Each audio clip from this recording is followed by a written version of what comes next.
여러분, 여러분의 신앙의 목적은 어디에 있습니까? 왜 믿음을 갖고 신앙생활을 해 나가십니까? 그저 근심 없이 평안한 삶만을 위한 것입니까? 아니면은 한평생 교회를 다니면서 또 그 안에서 신앙생활을 해 나가는 것이 여러분의 신앙의 목적이십니까? 물론 교회를 이루고 또 예배하면서 맡겨진 직분에 대해 헌신하고 충성하며 또 사람들에게 귀감이 되는 것도 중요합니다. 그러나 여러분, 이러한 것들이 신앙의 본질적인 목적, 궁극적인 목적이다라고 할 수 없습니다. 신앙의 목적은 분명히 말씀드리지만은 예수님을 만나는 데 있습니다. 예수님을 만나는 데 있어요. 신앙의 목적은 다른 데 있는 것이 아닙니다. 내가 잘 되는 것이나 교회를 열심히 다녀 직분을 받는 것 이런 데 있는 것이 아니라 내가 예수님을 만나는 데에 그 신앙의 목적이 있다는 것을 여러분 잊지 마시길 바랍니다. 우리 삶 가운데에 예수님이 찾아오시고 또 그 주님의 만남으로 말미암아 우리의 삶의 방향이 바뀌고 능력 있는 삶을 살아가는데 그 목적이 있다는 거예요. 이런 삶의 전환점과도 같은 주님과의 만남이야말로 우리 신앙의 지향점이며 이 만남으로 우리는 비로소 모두가 주 안에서 승리하는 삶을 살아낼 수 있게 되는 것입니다. 자, 오늘 우리가 함께 읽은 이 말씀은요, 바울이 이런 주님과의 만남을 간증하는 것을 기록하고 있어요. 그것을 다루고 있습니다. 그런데 우리가 여기서 짚고 넘어가야 할 점은 바로 바울이 어떤 상황에서 어떤 시점에서 어떤 장소에서 이 말을 전하고 있냐라는 거예요. 이런 간증을 하고 있냐는 것입니다. 일반적으로 그런 생각할 수 있을 것 같습니다. 어떤 집회에 초청을 받아서 요즘에 우리는 아주 편한 세상을 살고 있기 때문에 TV 프로그램 같은 거 언급해서 죄송하지 새롭게 하소서 같은 거 보면서 저 사람이 저런 간증을 하는구나, 참 대단하다, 저분이 저런 하나님을 만나셨구나, 이런 경험도 하지 않습니까? 그런 것처럼 어디 초대받아서 하는 것이 아니에요. 혹은 또 회당에서 대중을 상대로 그 간증을 듣고 싶어하는 대중을 상대로 모여서 그러한 이야기를 하는 것도 아닙니다. 바울은 지금 큰 소동 중에서 또 자신을 죽이려고 하는 그 무리들 앞에서 이 간증을 하고 있는 거예요. 우리가 지난 시간에 다뤘던 것처럼 예루살렘에 온 바울은 야고보와 교회 장로들의 권고에 따라서 이제 7일간 정결 예식을 치르고 이제 성전으로 향합니다. 근데 그곳에서 한 유대인의 오해로 말미암아 소동이 일어난다는 거예요. 그 오해란 무엇이었냐면은 바울이 이제 에베소 사람 드로비모라는 사람을 시장에서 만났는데 그것을 착각해서 저 바울이 이방 사람과 함께 성전에 들어갔다, 이런 식으로 오해를 한 것입니다. 그래서 성난 군중은 진위를 가리지 않고 바울을 죽이려고 달려들었어요. 이유는 단순합니다. 어떻게 이방인을 데리고 유대인이 성전에 들어갈 수 있느냐, 이거는 신성 모독이다, 넌 죽어야 된다, 그런 마음으로 군중들이 바울을 죽이려고 했다는 거예요. 바울이 일방적으로 폭행을 당하던 중에 어떤 일이 벌어집니까? 소요 사태를 본 이제 천부장이 군대를 이끌고 나가죠. 도대체 무슨 일이냐, 나갑니다. 그리고 이 바울을 병영으로 데리고 가려고 해요. 이때 군중은 로마 군인들의 뒤를 따라가면서 바울을 죽여라, 죽여라 외칩니다. 이런 유대인의 모습은요, 마치 이전에 빌라도 앞에서 바라바를 석방하고 예수를 죽이라고 했던 그러한 성난 군중의 모습, 그 사건을 떠올리게 한다는 거예요. 결국 그런 것을 보면 어떻습니까? 예수를 전하는 사람은 예수님이 걸어가셨던 그 고난의 길을 갈 수밖에 없다는 것을 생각하게 만든다는 거죠. 그래요, 여러분, 우리는 믿음을 고백하는 순간 분명 우리 이전과는 다른 삶을 살아갈 수밖에 없는 거예요. 여러분이 믿음을 갖고 살아가는 동안 어렵다고 해서 낙심하지 마시길 바랍니다. 그 믿음 때문에 고난당한다고 해서 슬퍼하지 마시길 바라요. 때론 내가 지치고 어려울 정도로 고난이 온다 하더라도 그것을 여러분께서 느끼신다면 그래도 내가 잘 이 길을 걸어가고 있구나, 예수님처럼 또 바울처럼 가고 있구나 담대함을 가질 수 있기를 바랍니다. 그런데 이 순간 바울은 천부장에게 말을 합니다. 자, 오늘 우리가 읽지는 않았지만 그 앞부분에 보면은 사도행전 21장 37절부터 보시면 이렇게 기록되어 있습니다.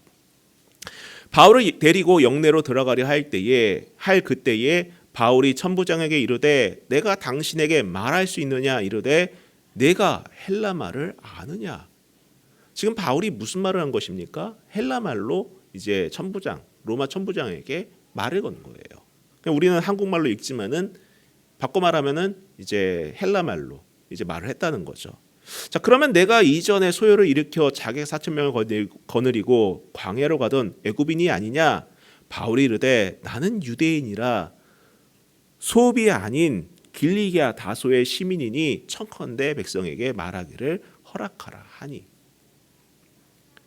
바울은 말 그대로 천부장에게 헬라말로 전합니다. 이 헬라말은 당시 로마의 지배를 받고 있던 여러 나라가 공용어로 쓰던 언어였어요. 마치 오늘날 영어가 공용어인 것처럼 그 시대에 로마가 지배하고 있는 모든 지역에서 다 국가가 다르지 않습니까? 민족도 다르고요. 서로 통용하기 위해서 쓰던 말이 헬라 말이었었어요. 그리고 이 헬라 말을 쓴다는 것은 그 시대의 사회적인 신분을 보여주는 그러한 언어이기도 했다는 거예요. 오늘도 고위층은 영어 많이 쓴다고 하지 않습니까? 영어로 대화하고 이런다고 하지 않아요? 그래서 천부장도 당황하여서 너가 헬라 말을 알아? 너 그만큼 똑똑해 보이지 않는데, 그만큼 지위가 높아 보이지 않은데 어떻게 알지? 반문한다는 거죠. 그저 평범한 사람이, 그것도 유대인이 헬라 말을 사용할 리가 만무하니까는 놀랐을 수밖에 없습니다. 아무튼 바울이 천부장에게 말을 건넨 이유는 단순합니다. 바로 백성들, 다시 말해 자신을 때려 죽이려고 했던 그 군중들에게 말할 기회를 달라고 하는 거였어요. 여러분, 지금 바울이 처한 상황은 어떤 상황이었습니까? 다시 말하지만 바울에게 위험한 상황이었습니다. 결코 유리한 상황이 아니었어요. 아마 여러분이라면 어떻게 되겠습니까? 위급한 상황이면은 한시라도 이 자리를 피하는 것이 상책이다, 이러한 생각 갖지 않겠습니까? 지금 바울은 로마 군인들의 보호를 받고 있기 때문에 그나마 군중들의 폭력에서 보호를 받을 수 있는 것이었어요. 근데 그런 상황에서 누구든지 그런 위기에서 벗어나길 원하지 어떻게 그곳에 남겨지길 원하겠습니까? 또 성난 군중들 앞에서 무언가를 말하기를 바란다는 것, 이게 가당키나 합니까? 한시라도 빨리 안전한 곳으로 피신해야겠죠. 그럼에도 불구하고 바울은 남아있던 백성들에게 말할 기회를 달라고 요청을 합니다. 그 이유는 현 상황을 예수 전할 기회로 삼으려 했기 때문이었다는 거예요. 여러분들께서는 여러분이 신앙인이라는 것에 대해서 당당하게 밝히는 편이십니까? 여러분의 직장과 또 만나는 사람들에게 당당하게 신앙인이라는 것을 밝히는 편이십니까? 어느샌가, 물론 예전에도 교회에 대해서 그렇게 우호적이진 않았지만은 코로나 팬데믹 이후부터 더 심해진 것 같아요. 그래서 그런지 또 그 이후에 여러 가지 사건과 사고, 다양한 이유들, 또 이단들의 어떤 성추문들, 이런 것들 때문에 교회에 대한 인식이 많이 부정적으로 바뀐 것은 부정할 수 없는 것 같아요. 그리고 요즘 시대적 상황도 그렇지 않습니까? 개인의 어떤 프라이버시가 되게 중요시 여기는 그런 시대를 살아가서인지 모르겠지만은 내가 가진 신앙을 굳이 다른 사람한테 밝힐 필요는 없지 않은가라는 생각을 가진 그런 인식이 좀 팽배해 있는 것 같습니다. 굳이 신앙적인 이야기를 꺼내지 않는 것이 흐름이다라고 보기도 하죠. 내게 이익이 없으니까 굳이 내가 예수 믿는 것에 대해서, 내가 복음을 믿는 것에 대해서 굳이 밝힐 필요가 있을까, 이런 생각을 가질 수도 있는 것 같아요. 문득 생각이 나는 이 사건이 하나 있습니다. 저는 그 사건이 머릿속에서 잊혀지지가 않아요. 되게 어린 시절입니다. 지금 한이 정도? 초등학교 1, 2학년쯤 됐을 때였던 것 같아요. 왜 잊혀지지 않냐면, 저는 개인적으로 우리들의 자녀들이 신앙생활하는 것에 대해서 할머니나 할아버지나 또 가족들에게 뭐 인정받고 또 계속 지지를 받는 건 너무 복된 일이라고 생각합니다. 근데 저는 그런 삶을 살지 못했었어요. 저는 그러지 못했습니다. 저는 개인적으로 저희 부모님과 저 이제 신앙생활하면서 조부모님들이 신앙을 갖는 것에 대해서 엄청 핍박을 하시는 분들이셨어요. 그래서 저는 어린 시절에 이제 그 친가를 가는 것에 대해서 상당히 좀 두려워했습니다. 엄청 두려워했었어요. 왜냐하면 가면은 맨날 이제 욕하는 걸 들어야 되기 때문에, 교회를 욕하고 예수를 욕하고 이런 걸 들어야 되기 때문이라는 거예요. 하루는 제 여동생하고 같이 그곳에 갔습니다. 명절을 앞두고 갔어요. 갔는데 여동생이 이제 그때 뭐 유치원생도 어릴 때였으니까는 찬양을 하는 거예요. 재밌으니까는. 근데 저는 그것에 대해서 무슨 생각을 했냐면은 이 찬양을 하면 또 이분들이 또 욕을 하겠다 생각을 해서 동생을 엄청 혼냈어요. 너 왜 여기서 찬양을 하냐고. 그게 지금까지도 너무 후회가 돼요. 지 마음 안에 이게 상처로 남아 있습니다. 저에게는. 그 상황이 너무 부끄럽고 싫고 내가 예수 믿는다는 것을 드러내기를 원하지 않아가지고 막 여동생한테 너 왜 여기서 찬양하냐, 너 왜 여기서 이렇게 예수 얘기하냐, 이렇게 좀 혼냈던 기억이 납니다. 이게 참 후회되는 일이라는 거예요. 아마 저뿐만이 아니라 여러분들도 그러한 경험이 있지 않을까 생각이 듭니다. 굳이 내가 왜 예수 믿는 것에 대해서 말을 할까? 그걸 말하는 순간 내게 불이익이 있는데, 내게 별로 좋은 일이 없을 텐데, 이런 생각 갖지 않겠습니까? 지금 여러분, 바울이 예수를 전할 기회로 삼으려던 그 시점은 결코 바울의 이야기를 듣고자 하는 사람들이 모인 시점이 아니었어요. 바울의 간증을 좀 들어보자, 바울이 만난 예수님 좀 우리가 한번 들어보자, 이런 시점이 아니었다는 거예요. 방금 전까지만 하더라도 바울을 때리고 죽이려고 했던 그런 무리들이었어요. 그들을 대상으로 말하는 것입니다. 게다가 바울이 맞은 이유도, 죽도록 맞은 이유도 그가 잘못해서가 아니에요. 순전히 오해로 야기된 사건이었습니다. 그럼에도 불구하고 바울은 그렇게 억울하게 두들겨 맞아도 억울해하지 않아요. 억울해하지 않습니다. 그 생각과 마음에 얽매이지 않아요. 억울해하지 않고 얽매이지 않습니다. 오히려 그의 마음에는 어떻게 하면 예수를 증언할 수 있을까라는 생각으로 가득했다라는 거예요. 여러분, 믿음 안에 있는 사람들은요, 이 바울의 모습처럼 억울해하지 않습니다. 억울해하지 않는다는 거예요. 우린 때론 지나치게 억울해하는 경향이 있습니다. 어떻게 보입니까? 내 심기를 조금이라도 거스르면은 작은 일에도 폭발하는 경향이 있다는 거예요. 왜 그런 일이 벌어집니까? 억울해서 그렇다라는 거예요. 억울해서. 사소한 문제로 인해서 폭발하고 갈등을 야기하고 분내고 싸우고 다투고 그런 분쟁이 일어나는 일들을 우린 종종 겪는다는 것입니다. 일반적으로도 중요하지 않은 사안이 내 심기가 더 중요해서, 내 감정이 더 중요해가지고 다른 이들에게 상처를 주고 자기 연민에 빠지는 경우도 종종 있지 않습니까?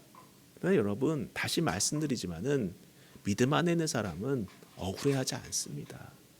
왜입니까? 여러분, 하나님께 맡기기 때문이라는 거예요. 내 감정이나 내 상황보다 주님이 더 중요하기 때문에, 공동체가 더 중요하기 때문에, 그래서 그렇다라는 거죠. 우리는 지나치게 환경에 영향을 받습니다. 물론 안 받을 수는 없죠. 사람이기 때문에 안 받을 수는 없습니다. 그러나 심지어 신앙조차 흔들릴 때도 있다는 것을 우리는 종종 경험합니다. 근데 여러분, 예전에 함께 묵상했던 창세기의 요셉을 한번 생각해 보시기 바랍니다. 여러분, 창세기 39장에 보면은 요셉을 하나님께서 형통하게 하셨다라고 하는데 그게 언제인 줄 아십니까? 언제인 줄 아세요? 잘 될 때가 아니에요. 잘 될 때가 아닙니다. 그가 노예로 팔렸을 때, 억울하게 감옥에 갇혔을 때, 그때 하나님께서 그를 형통하게 하셨다라고 말씀하세요. 정말 중요한 것은 여러분, 환경이 아닙니다. 하루하루 우리가 스쳐 지나가는 그러한 찰나의 시간들이 아니라는 거예요. 내가 이 순간 변함없이 하나님으로, 오직 예수 그리스도만으로 충만한가 아닌가가 중요한 것입니다. 환경과 상황이 아닌 오로지 예수로 충만한 우리가 될 수 있기를 축원합니다. 우리 중심에 예수가 있으면은요, 내가 어떠한 상황에 놓이더라도 우리는 편하지 않을 수 있다는 거예요. 흔들리지 않을 수 있다는 것입니다. 물론 잠깐 낙심이 될 수도 있겠죠. 물론 잠깐 근심이 될 수 있겠죠. 그러나 이내 담대할 수 있는 근거는 내 안에 예수가 있기 때문이라는 거예요. 우리가 늘 그걸 묵상하고 있지 않습니까? 자, 이제 말할 기회를 얻은 바울은 대중을 상대로 말 그대로 간증을 합니다. 여기서 히브리 말이라 함은 그 당시 통용되던 아람어를 말하는 거예요. 이 간증을 보면 크게 세 부분으로 요약할 수 있습니다. 가장 먼저 예수를 만나기 이전의 나의 모습, 예수를 만나기 이전의 나의 모습. 두 번째로는 예수를 만난 시기, 그 순간. 그리고 세 번째로는 예수를 만난 이후의 삶.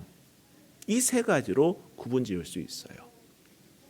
물론 모두가 바울처럼 극적인 변화를 경험하는 것은 아닙니다. 그걸 꼭 기억하시기 바랍니다. 극적인 변화를 경험하는 것은 아니에요. 그러나 예수를 만난 사람의 공통점은 바로 예수를 만난 이후의 삶이 드러난다라는 겁니다. 사람마다 만나는 계기나 시기나 그 시점은 다 다를 수 있어요. 또 그 만남도 바울처럼 드라마틱하기도 하고 또 반대로 디모데처럼 이슬 위에 젖어가듯이 잔잔하게 채워지기도 합니다. 그러나 공통점은 무엇입니까? 다르다라는 거예요. 세상 사람들과는 분명하게 다르다라는 것입니다. 자, 그러면은 예수님을 만나기 이전의 바울의 모습은 어떠했을까? 자, 3절부터 보겠습니다. 나는 유대인으로 길리기아 다소에서 났고 이 성에서 자라 가말리엘의 문화에서 우리 조상들의 율법의 엄한 교훈을 받았고 오늘 너희 모든 사람처럼 하나님께 대하여 열심히 있는 자라. 내가 이 돌을 박해하여 사람을 죽이기까지 하고 남녀를 결박하여 옥에 넘겼노니 이에 대제사장과 모든 장로들이 내 증인이라. 또 내가 그들에게서 다메섹 형제들에게 가는 공문을 받아가지고 거기 있는 자들도 결박하여 예루살렘으로 끌어다가 형벌을 받게 하려고 가더니. 여기서 먼저 바울은 자신이 길리기아 다소라는 그 지역을 강조합니다. 왜 이런 말을 했을까? 그 지역 출신이면은 어느 정도 인정하는 분위기가 있었기 때문에 이런 말을 했던 거예요. 오늘날로 말하면 나는 서울 출신입니다. 나는 부산 출신입니다. 나는 광주 출신입니다. 그런 지역 출신이 먹히는 그런 자리가 있지 않습니까? 먹히는 곳이 있어요. 그런 영향이 작용되는 곳이 다 있습니다. 그런 것처럼 이 바울이 길리기아 다소라는 말을 꺼낸 이유는 그 당시 그 사람들에게 이 장소는 그 태어난 고향은 어느 정도 인정받는 그러한 곳이기 때문에 말하는 것입니다. 자, 그리고 가말리엘의 문화라고 말합니다. 자, 당시 유대 사회에 두 학파가 존재했는데 힐렐 학파하고 샤마이 학파예요. 나중에 이런 것에 대해서 말할 기회가 있을 겁니다. 힐렐 학파와 샤마이 학파가 있는데 특별히 이 두 학파 중에 힐렐 학파 중심 인물이 바로 가말리엘이었어요. 상당히 존경받는 사람이었죠. 그래서 이 가말리엘의 문화생으로 들어가기 위해서는 어떤 절차가 있었냐면은 모세오경을 다 외워야 됐어요. 창세기, 출애굽기, 레위기, 신명기, 민수기 등등 이 5가지를 꼭 외워야 됐다는 거예요. 또한 율법으로는 열심히 있는 자라고 하는데 이는 그가 바리새인이었기 때문이에요. 바리새인이었기 때문이었습니다. 유대 사회에서 바리새인이 흔한 사람들은 아니었습니다. 아무리 많아도 대략 5,000명에서 6,000명 정도밖에 되지 않았어요. 소수였습니다. 특별한 사람들이었다는 거예요. 그리고 자신을 뭐라고 말합니까? 공문을 받아가지고 예수 믿는 사람을 붙잡으려고 했다라고 표현을 하죠. 이는 무엇을 말하는 것이냐면은 그가 사내들인 공회의 일원이었다라는 것을 밝히는 거예요. 사내들인 공회원은 당시 대략 70명이었습니다. 오늘날로 말하면 국회의원이라고 말할 수 있겠죠. 아니 국회의원보다 더 높은 그러한 영향력을 가진 그러한 힘을 가진 사람이었다고 말할 수 있습니다. 그 70명 중 한 사람이 누구였다? 바울이었다라는 거예요. 바울이었다라는 것입니다. 이는 자신이 유대인 중에 유대인이다라는 말이 틀린 말은 아니었다라는 것을 증명해 주는 것입니다. 그래요. 그는 특별한 사람이었습니다. 유대인 중에서도 유대인 가장 정말 높은 그러한 사람이었다는 거죠. 그랬던 그가 누구를 만났나요? 예수를 만납니다. 6절부터 보시기 바랍니다. 가는 중 다메섹에 가까이 갔을 때에 오정쯤 되어 호련히 하늘로부터 큰 빛이 나를 둘러 비치매 내가 땅에 엎드려져 들으니 소리가 있어 이르되 사울아 사울아 내가 왜 나를 박해하느냐 하시거늘 내가 대답하되 주님 누구시니까 하니 이르되 나는 내가 박해하는 나사렛 예수라 하시더라. 여러분, 바울은 예수님을 만날 준비가 전혀 되어 있지 않았어요. 그의 배경이나 그가 가진 신분이나 그가 살고 있는 환경이나 어느 것 하나도 그는 예수를 만날 준비가 전혀 되어 있지 않습니다. 오히려 믿는 사람들을 핍박하는 그러한 길을 걷던 중이었어요. 전혀 준비되지 않았던 그를 예수님이 만나 주신 것입니다. 우리 이 대목에서 이런 생각을 가질 필요가 있어요. 우리가 그리스도인이 된 것은 내 취향에 따라서 예수님을 선택한 것이 아니다라는 거예요. 무엇입니까? 주님이 우리를 택하셨다는 거예요. 저는 저뿐만이 아니라 여러분 한 분 한 분을 예수님께서 택하셨다고 확신합니다. 제 생각이 아니에요. 말씀을 근거로 믿습니다. 여러분 택함 받은 사람들입니다. 여러분들께서는 주님께서 여러분의 삶을 보장하는, 붙드시는 그러한 믿음의 삶을 살아내고 있다는 것을 확신할 수 있기를 바랍니다. 그런데 아직 바울은 이게 어떤 의미인지 잘 몰랐어요. 이게 무슨 의미일까? 그런데 그 순간 바울의 일생에 중요한 만남이 이루어진다는 거예요. 11절부터 보시기 바랍니다. 나는 그 빛의 광채로 말미암아 볼 수 없게 되었으므로 나와 함께 있는 사람들의 손에 끌려 다메섹에 들어갔노라. 율법에 따라 경건한 사람으로 거기 사는 모든 유대인들에게 칭찬을 듣는 아나니아라 하는 이가 내게 와 곁에 서서 말하되 형제 사울아 다시 보라 하거늘 즉시 그를 쳐다보았노라. 그가 또 이르되 우리 조상들의 하나님이 너를 택하여 너로 하여금 자기 뜻을 알게 하시며 그 의인을 보게 하시고 그 입에서 나오는 음성을 듣게 하셨으니 내가 그를 위하여 모든 사람 앞에서 내가 보고 들은 것의 증인이 되리라. 바로 다메섹에서 아나니아와의 만남이었다는 거예요. 이 만남을 계기로 바울은 예수님을 만난 의미와 그 부르심의 방향이 무엇인지에 대해서 듣게 됩니다. 알게 된다는 거예요. 여러분, 우리는 살아가면서 필연적으로 다양한 만남을 가질 수밖에 없어요. 여러 만남을 갖습니다. 여러분, 지난 한 주간도 다양한 사람들과의 만남이 있지 않았겠습니까? 자, 이런 만남들 가운데는 우리가 생각하기에 유익한 만남도 있겠지만은 그렇지 못한 만남도 있었을 거예요. 그렇죠? 그렇지 않습니까? 근데 여기서 중요한 것은 내게 유익하다는 것의 기준이 무엇이냐는 거예요. 여러분, 될 수 있으면은요, 이 만남이 금전적으로 혹은 세상적으로 유익이 되느냐 마느냐가 아니라 내가 신앙적으로 영적으로 성숙해질 수 있는지 아닌지를 가늠할 수 있는 만남이 되기를 축복합니다. 여러분의 믿음이 자라는 만남을 가지세요. 여러분의 신앙이 성장하라는 그러한 만남을 가질 수 있기를 축원합니다. 그러한 만남이 우리를 자라게 하고 우리를 단단하게 하고 우리로 하여금 하나님이 기뻐하는 삶을 살아낼 수 있게 힘을 주는 만남이 되기 때문이라는 거예요.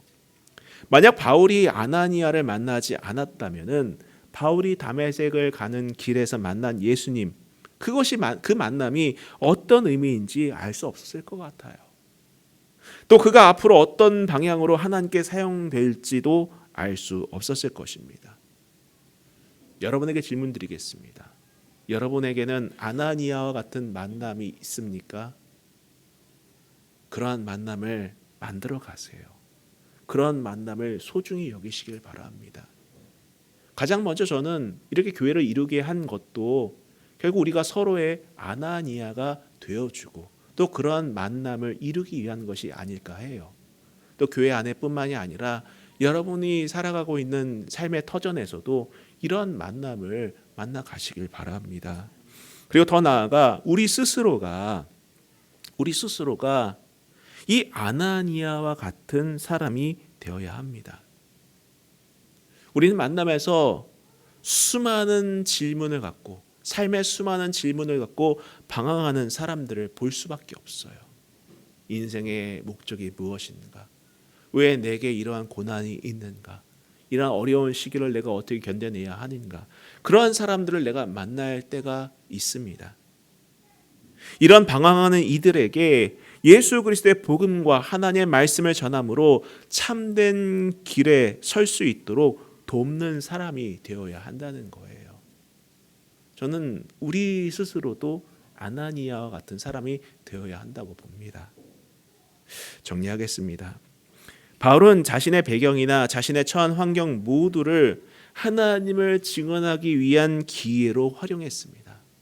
잘 될 때에도 심지어는 목숨의 위협을 받는 그 순간에도 모든 상황을 하나님의 전환할 수 있는 그러한 통로로 사용했다는 거예요. 그렇습니다. 여러분, 세상은 그 배경이나 환경에 따라 자신을 높이기도 하고 비하하기도 하지만은 그리스도인들은 바울과 마찬가지로 어떤 배경을 가지고 있다 하더라도 어떤 환경에 놓여 있다 하더라도 흔들림 없이 예수로 충만한 사람들입니다. 더 나아가 세상의 복음을 증언하며 선한 영향력을 보여주는 사람입니다. 이제 우리가 이런 길을 걸을 수 있어야 합니다. 이제 그 길을 걸어야 할 사람들은 바로 우리라는 거예요. 때를 얻든지 못 얻든지 춥든지 덥든지 간에 정말 오직 주님으로 충만하여서 많은 사람들 앞에 바울처럼 또 아나니아처럼 증언하며 격려하며 사람 세워가는 그런 믿음의 사람들이 될 수 있기를 주님의 이름으로 축원합니다. 우리 같이 찬양하고 기도하도록 하겠습니다.